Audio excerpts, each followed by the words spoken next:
എല്ലാവർക്കും നമസ്കാരം. മെക്സ് സ്റ്റുഡിയോയിലേക്ക് സ്വാഗതം. ഇന്ത്യ വേഴ്സസ് ശ്രീലങ്ക പരമ്പരയ്ക്ക് തുടക്കമാകാൻ പോവുകയാണ്. ജൂലൈ 27 മുതലാണ് 3 ഏകദിനങ്ങളും 3 T20 മത്സരങ്ങളും അടങ്ങിയ ശ്രീലങ്ക വേഴ്സസ് ഇന്ത്യ പര്യടനം തുടങ്ങാൻ പോകുന്നത്.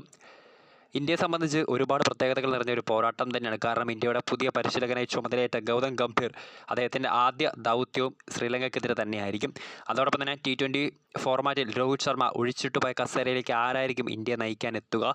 ഒരു പരീക്ഷണ ക്യാപ്റ്റൻ കൂടി ആയിരിക്കും ഇന്ത്യയെ ശ്രീലങ്കയ്ക്കെതിരായി T20 നയിക്കാൻ പോകുന്നത്.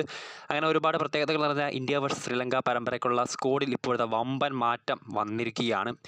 നേരത്തെ T20 വേൾഡ് കപ്പ് വിജയിച്ച ടീമിലെ സീനിയർ താരങ്ങളായിട്ടുള്ള വിരാട് കോഹ്ലി, ജസ്പ്രീത് ബുംറ, രോഹിത് ശർമ്മ തുടങ്ങിയ 3 താരങ്ങൾക്ക് BCCI വിശ്രമം അനുവദിച്ചിട്ടുണ്ടായിരുന്നു. ബംഗ്ലാദേശിനെതിരെ പരമ്പരയിലൂടെ ആയിരിക്കും ഈ 3 താരങ്ങളും തിരികെ ഇന്ത്യൻ ടീമിലേക്ക് എത്തുമെന്നായിരുന്നു നേരത്തെ അറിയാൻ കഴിയുന്ന റിപ്പോർട്ടുകൾ. എന്നാൽ കഴിഞ്ഞ ദിവസം ഗൗതം ഗംഭീർ ഒരു ട്വീറ്റ് ചെയ്തിട്ടുണ്ടായിരുന്നു.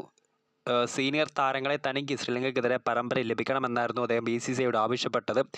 എന്നാൽ ഇപ്പോഴത്തെ അതിന് പിന്നാലെ ഒരു അപ്ഡേറ്റ് ഇപ്പോൾ വന്നിരിക്കുകയാണ്. രോഹിത് ശർമ്മ, ഇന്ത്യയുടെ നായകനായിട്ടുള്ള രോഹിത് ശർമ്മ സ്വന്തം ഇഷ്ടപ്രകാരം ശ്രീലങ്കയ്ക്കെതിരായ ഏകദിനത്തിൽ കളിക്കാൻ എത്തുമെന്നാണ് നിലവിൽ അറിയാൻ കഴിയുന്ന റിപ്പോർട്ടുകൾ.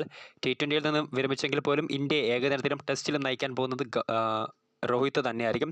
സോ ഇപ്പോഴത്തെ രോഹിത് ശർമ്മ ശ്രീലങ്കയ്ക്കെതിരായ ഏകദിന പരമ്പരയിൽ ഇന്ത്യയെ നയിക്കാൻ തിരികെ എത്തുമെന്നാണ് നിലവിൽ പുറത്തു വരുന്ന ഏറ്റവും ലേറ്റസ്റ്റ് അപ്ഡേറ്റ്. അതോടൊപ്പം തന്നെ വിരാട് കോഹ്ലിയും ജസ്പ്രീത് ബുംറയും ശ്രീലങ്കയ്ക്കെതിരെ കളിച്ചേക്കില്ല.